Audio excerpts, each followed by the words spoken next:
LSU held their final workout of fall camp in Tiger Stadium Saturday night. I was there. I'll tell you what I saw. Locked on LSU. Here we go.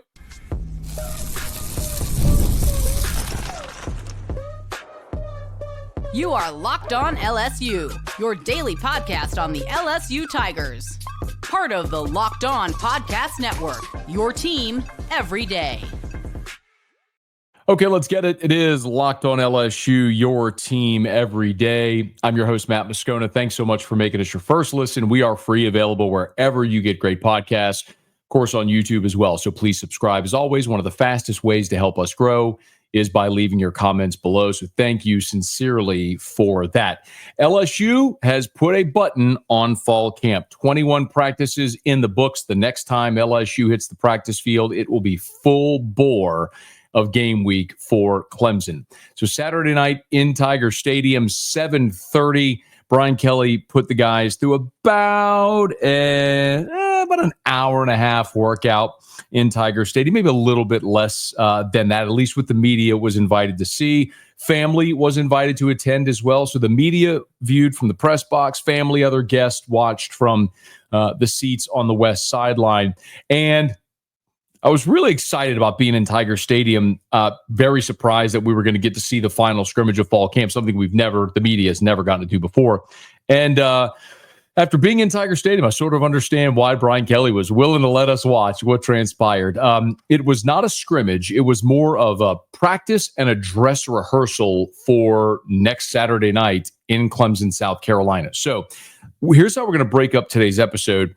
I'm going to give you my notes, some of the most notable things. I'm going to run through the 11-on-11 periods we did see, what stood out, and then I'm going to tell you what was so impressive about this dress rehearsal that they got to. So that's all here on today's episode. So let's start with the notes. First and foremost, we got to start by talking about Garrett Nussmeier, who did not throw a pass Saturday.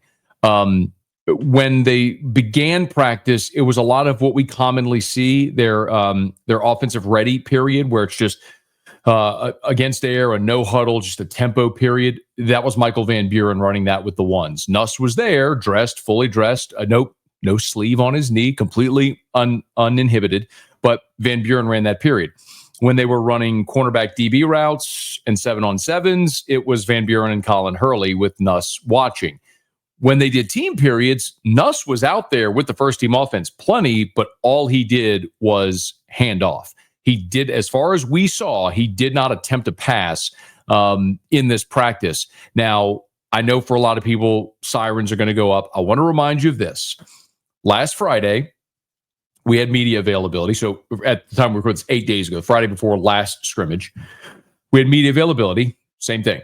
If you remember, Whit Weeks was dressed but did not practice, and Garrett Nussmeier was dressed, but we did not see him throw a pass. It was all mental reps.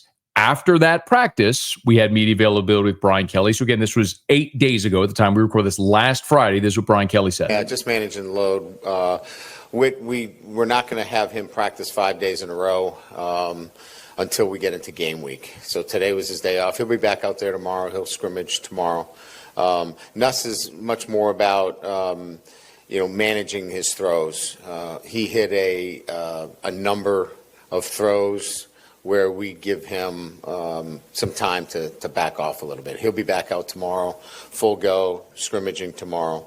Again, it's just maintenance on some of these guys with workload.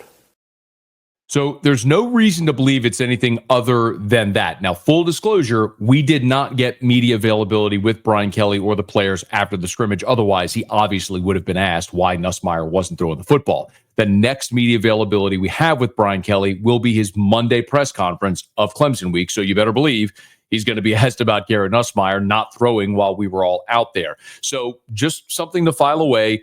Brian Kelly did address this a week ago, said it's just load management for what it's worth. Since Brian Kelly said that, we've seen Garrett Nussmeier out there doing everything. This just happened to be a day where he didn't throw. He was not limited, didn't appear to be limited in any way, but one of the things that's been very intentional in this fall camp with Brian Kelly is he's talked so much about all of their, Jack Marucci and the whole training staff and how They've measured every rep and heart rate and all they've monitored, and they know efficiencies and how they've acclimatized and workload, and it's worked. I mean, they limited soft tissue issues. They've been very healthy. So we'll find out for sure on Monday because Brian Kelly will be asked, and we'll see what happens there. But it's worth noting Garrett Nussmeier did not throw the football while we were out there. A couple of other notable absences. Braelin Moore was just in helmet shoulder pads, and he did not practice with the ones. He did work exclusively by himself, snapping, working out with trainers, running around the bike. But he was helmet shoulder pads, just was not participating. I have to imagine that is just Braelin, them understanding how critically important he is to this offensive line. Carius Curne, however, was not dressed, and he was on the stationary bike along with Nick Anderson and Austin Osbury. So those three players were not dressed and were doing work on the stationary bikes to the side and did not participate. Also, Keelan Moses and CJ Jackson also were not participating. CJ Jackson had his right foot in a boot. Now he's a second-year player. He's listed as an edge, a 6'4", 250-pound edge out of the Atlanta area, and he's very deep in the rotation. But boot on his right foot was not participating, nor was Keelan Moses. So when they went first-team offensive line, DJ Chester replaced Braelin Moore at center, and Paul Mabenga was at left guard. So when they went first-team offensive line, this is how they went left to right. Tyree Adams at left tackle, Paul Mabenga at left guard, DJ Chester at center, Josh Thompson at right guard, and Weston Davis at right tackle. Again, we didn't have the opportunity after practice to ask Brian Kelly about Braelin Moore not participating or why he didn't. That's or what's going on with Carius Curne, but that's how they lined up with first team. Now, the defense, we got to see ones-on-ones, but the defense continued to rotate very freely as they have all throughout fall camp. When they went into their 11-on-11s, and there were, by my count, 5 11-on-11 periods. Excuse me. 1, 2. They ran 2 11. So 1, 2. There were 7 11-on-11 series. Let's call it that. Michael Van Buren went out with the ones, and Colin Hurley went with the twos. And this was not a great day for the offense. If I have one gigantic takeaway, and this isn't going to surprise you, and it's going to feel like stating the obvious, but anybody who was there and saw this with their own two eyes is probably going to corroborate this. Garrett Nussmeier might be the most indispensable player in all of college football, not just at LSU, in all of college football, because the gap from Nussmeier to Van Buren and Hurley is Grand Canyon-esque. I'm looking at the first series when Van Buren went out there and they ran 8 plays. Incomplete, swing pass complete to Caleb Jackson. Van Buren rolling left, overthrows his receiver out of bounds. They ran the ball with Caleb Jackson. They were down around the goal line. This is when they were going 1st and 10. So I've told you about this period before. It's you start at the 20, 1st and 10 from the 20, 1st and 10 from the 30, 1st and 10 from the 40. So no matter what happens on the play, they just advance the ball 10 yards. So at this point, they're down around the goal line, around the 20. An overthrow through the back of the end zone. Then they ran a screen to Harlem Berry, who did get in the end zone from 10 yards out. What's even more interesting there is the first team defense did not have Whit Weeks out there, probably for the same reason Brian Kelly was talking about then. Your edges were Jack Pyburn and Jamari Butler. Your tackles were Jacobian Guillory and Ahmad Bro. Your linebackers were West Weeks and Devon Keys. Harold Perkins was at the star. The corners were DJ Pickett and Ashton Stamps. And then your safeties were Halsey and Cooley, the 2 transfers. Now, that every time the ones went out there, we saw different alignments. We saw PJ Woodland take reps with the ones. We saw Jacobian Guillory and Bernard Gooden take reps with the ones at defensive tackle. We saw the ends as Patrick Payton and Gabe Relaford. Point is, as they have rotated all throughout fall camp, that continued again today on the defensive side. If you asked me right now, after 21 fall camp practices, of which I think the media got access to half of those, maybe a little bit of more than half. If you asked me right now, name the starting of the first 11 that are going to go on the field against Clemson, I couldn't do it. I'm positive your inside backers will be Weston Witt Weeks. Harold Perkins will be your star. And I'm 99% positive Halsey and Cooley are going to be, the transfers are going to be your safeties.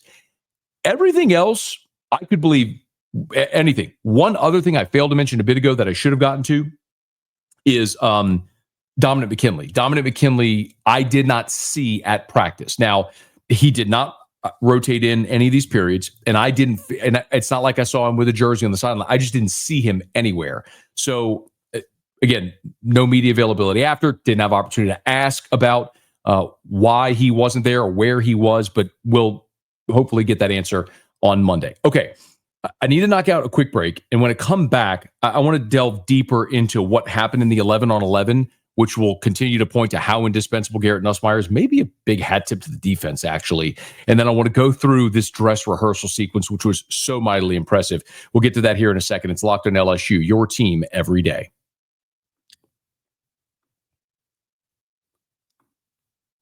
Today's episode is brought to you by Game Time. College football is back, and I couldn't be more excited. The tailgates, the rivalries, the energy in the stands, there's just nothing like it. But let's be real. Actually getting tickets can feel like more of a battle than the game itself. Endless queues, hidden fees, price jumping at checkout. That's why I use Game Time, the app that gives the advantage back to the fans. It's the easiest way to score last-minute tickets at the best prices with no surprise fees. What you see is what you pay. Pull up Game Time, just a couple of taps. You'll see amazing deals. Your favorite college football games as low as $25. Told you I used Game Time this summer when I went to Fenway to watch the Yankees Red Sox. Bought tickets less than an hour before first pitch because the prices drop the closer you get to game time. So take the guesswork out of buying college football tickets with Game Time. Download the Game Time app, create an account, and use the code LOCKEDONCollege for $20 off your first purchase. Terms apply. Again, that's promo code LOCKEDONCOLLEGE for $20 off. Swap, tap, ticket, go. Download Game Time today. Today's show is also brought to you by Upside. Are you still paying full price for gas? Please don't tell me that is so. Stop leaving money behind. Get real cash back every time you fill up with the free Upside app. Simply download the free Upside app at the App Store or Google Play. Do it right now. And you can start earning cash at the pump today. Use my limited time promo code FOOTBALL, one word, and get an extra 25 cents back per gallon on your first fill up. You can make up to $300 a year just from buying the gas you already need. At first, thought it was too good to be true, but it's totally legit. Real people are getting paid just to make their daily commutes, and you can too. Plus, you can cash out anytime to your bank account, PayPal, or an e-gift card for Amazon and other brands. Don't let this offer drive on by. Download the free Upside app right now. Use my limited time promo code FOOTBALL for a free limited time 25 cents per gallon bonus. That's promo code FOOTBALL. Offer varies by user and location. Go to upside.com for terms and conditions.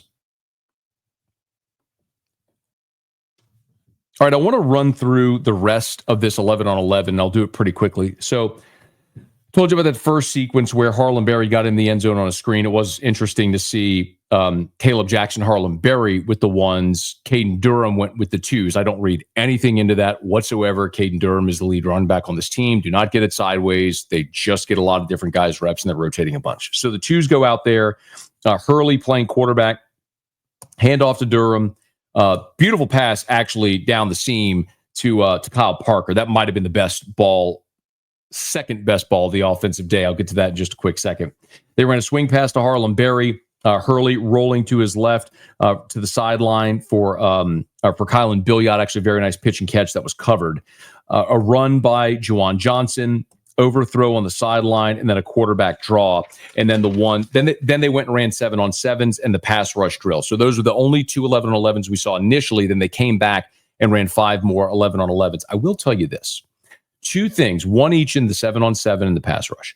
And the 7-on-7, Whit Weeks tried to jump a route in the flat intended for Harlem Berry, and Harlem Berry made a gorgeous play. He snatched the ball away from Whit, turned toward the sideline, cut upfield, and got in the end zone. Harlem Berry, we have raved about his pass catching ability ever since he committed to and signed with LSU, and he continues to show it. That might be the biggest way he impacts this team, is catching the ball out of the backfield. And then on the pass rush drill, it was a pretty even day for the offensive line and the defensive line of the pass rush drill, but there was freshman on freshman crime. Defensive tackle Zion Williams absolutely flattened Brett Bordelon twice. So Brett Bordelon right now is, I guess, the third team center. And Zion Williams, who is listed, he's the freshman defensive lineman out of Lufkin, Texas, 6'4", 360. Now look, Brett Bordelon ain't no little human. Brett Bordelon's listed at 6'5", 290. So you're talking about a 290-pound man who got ragdolled. Zion Williams, I mean, popped him, Brett gathered himself, and then Zion hit him again, and he fell on his back twice. It was a mighty impressive show and display of strength. And remember, Zion Williams ain't in the rotation.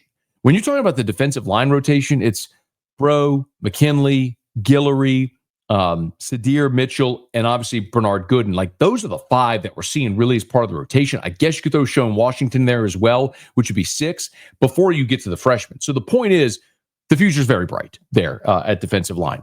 Anyway, after that 7-on-7 pass rush drill period, they went into 5 series of 11-on-11. A little bit of a mixed match of 1s and 2s. This was dominated by the defense. The first series started from the 40-yard line. Van Buren was in there at quarterback. They went incomplete, intended for Harlem Berry. Beautiful pass breakup by West Weeks. Michael Van Buren had Aaron Anderson open 20 yards down the field and just missed him. I mean, he was over the corner, under the safety, and Van Buren just threw it behind him. Just flat missed an open receiver 20 yards downfield with no pressure. The next 2 plays, he was sacked. Perkins blitzed and ran Van Buren into a sack by West Weeks, and then Gabe Relaford got a sack on the next play.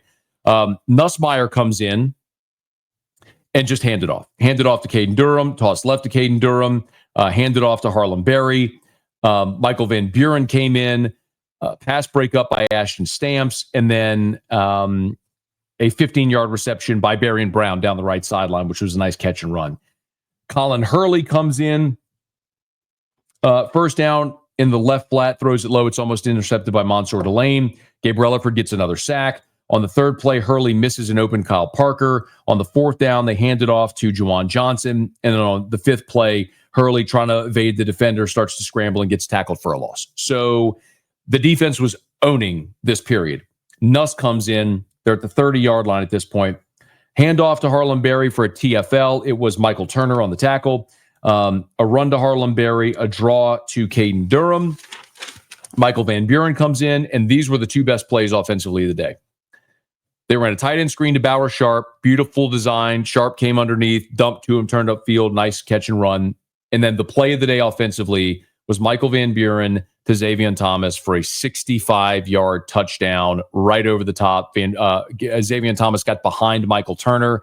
Van Buren dropped it in a bucket. Beautiful ball deep, and the offense needed that because it was a struggle offensively for much of the day for these guys. And then Colin Hurley came in for the final 5 plays of the 11-on-11. His first pass got batted at the line of scrimmage, went up in the air about 15 yards. Looked like it floated forever, but it landed harmlessly. No defender could get to it.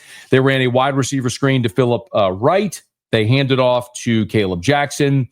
Next play, he was pressured and just threw it away. And the final play was a mid-screen outlet to Juwan Johnson as Hurley was looking downfield. Nothing was there. He just dumped it off underneath to Juwan Johnson. That was it for the 11-on-11. The defense dominated. It didn't matter which unit was out there. Aside from the Xavier Thomas touchdown, it was total domination by the defensive unit when they were out there. And you could argue, even listen, whenever we saw 1s out there offensively, for example, there were times where we saw the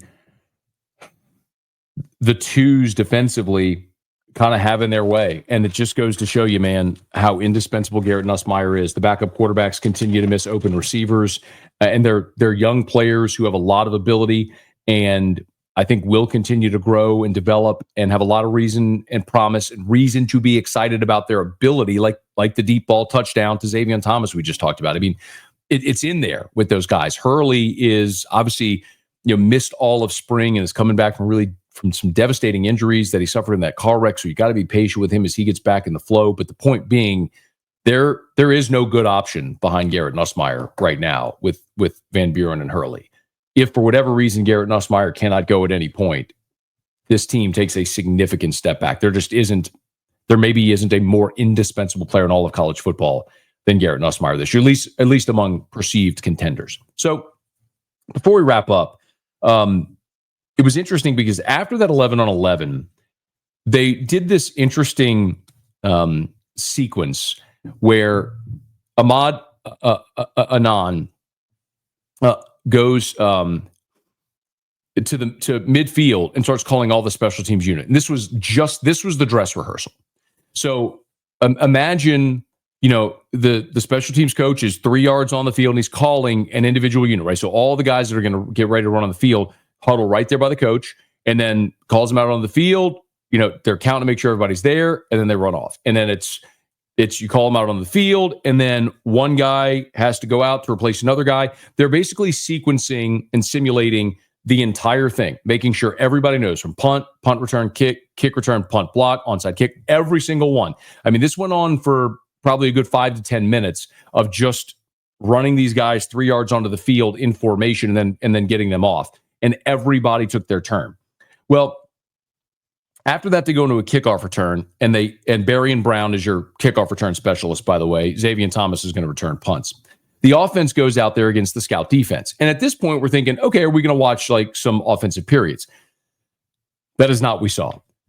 What we saw for the remainder of practice was a dress rehearsal game simulation of darn near every situation you can imagine. I'm going to run through this, but you don't need to think about what I'm saying or memorize this or write it down. I'll give you some tidbits that I saw throughout, personnel and different things.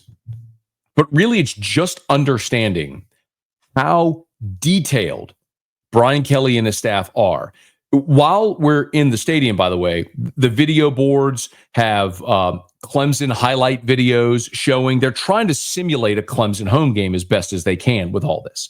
So the offense goes out there against the scout defense. Nuss is out there. They hand it off 3 times, no big deal. And then they punt. They pooch punt inside the 10-yard line. It's down at the 9. The defense goes out there against the scout offense. They get a safety. Okay. So then they get to return a free kick, because now you have to practice returning a free kick if your defense gets a safety. So free kick, Braelin Brown goes deep. Now the defense goes back out there this time. This is what I think. You had Patrick Payton and Jack Pyburn at end. You had Jacobian Guillory and Bernard Gooden at tackle. You had West Weeks and Devon Keys at backer. Witt was not in there right now. And Halsey and Cooley were your safeties. Your corners were Ashton Stamps and DJ Pickett. One thing to file away, DJ Pickett took a lot of reps today with the ones. I don't know that he's going to be the guy, right? Like the starter. Mansour Delane, I think, is going to be out there a ton. But they are giving DJ Pickett a ton of reps. I think he's really going to factor in against Clemson. So the defense goes out there for a play, and then they're running punt block with Xavier Thomas back deep. So they mock a punt block.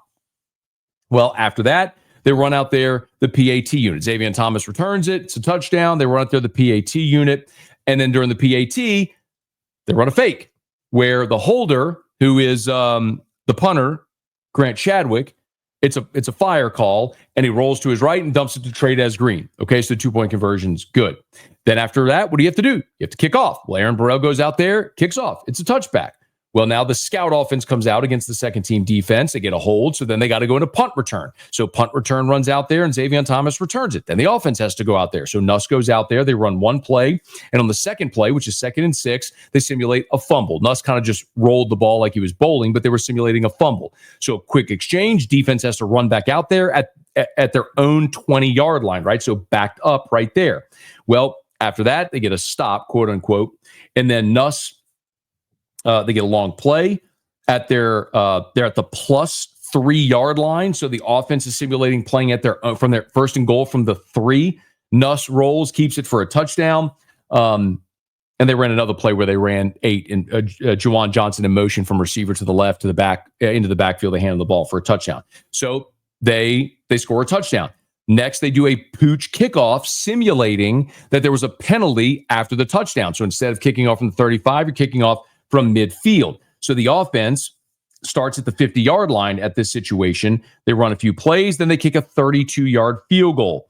Then they kick off from midfield again, and they squib kick it right there. So then after the squib, it was recovered deep in their own territory. So the defense is out there. The ball is on a goal line situation. They get a stop. So now the offense has to go out there backed up at their own 2-yard line.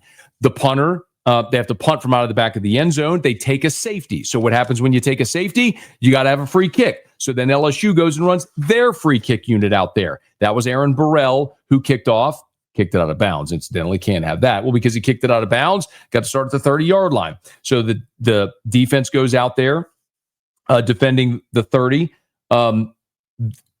Clemson lines up. I'm using the scout team. Clemson lines up for a field goal. Then they fake it, right, where the holder jumps up, runs under center, and they try to hard count the defense to draw them off sides.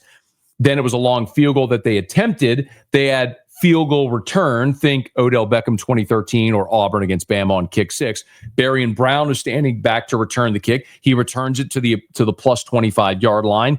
Then they're simulating an end of game situation where they're going to line up for a field goal. Then they simulate LSU jumping off sides. So they have to move back. So instead of kicking a field goal, now the field goal unit comes out and they're going to throw a jump ball, which they complete. You got to get down, then rush the field goal unit on, which Damian Ramos makes. Then after that, they simulate recovering an onside kick. Then the offense going out there at the recovery spot, and then kicking a short field goal, then squibbing a kickoff like it's the end of the game because you don't want to kick it deep. You're just going to squib it in the final seconds, then recovering an onside kick. Again, you don't even remember all that. But everything down to we're going to line up for a field goal, then we jump off sides and move back, and now our field goal unit has to come out and offense has to go back on, and we complete a pass and have to get down and get the field goal unit back out there. All of those situations, they sequenced all of them.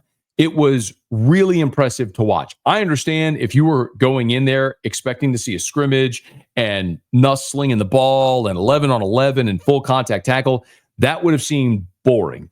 But the attention to detail speaks to how detail-oriented Brian Kelly, his whole staff is, and it's something we very rarely get to see that peek behind the curtain. This team is ready, y'all. They're prepped. They've had a great camp. They are mostly very healthy and rested. They are deep and talented, and they just went through a dress rehearsal 7 days out from playing Clemson in a top 10 matchup in what's going to be a bonkers environment. Now you have game week ahead of you. You got practice days. You got a travel day built in there as well. You have a walkthrough when you get there on Friday, hopefully a week from today on Saturday. LSU's winning an opener for the first time since 2019. They're about as ready as you can possibly imagine. And we got all this week to build up and count down to that LSU Clemson opener. All right, that'll do it for us here. Thanks so much for making us your first listen every single day.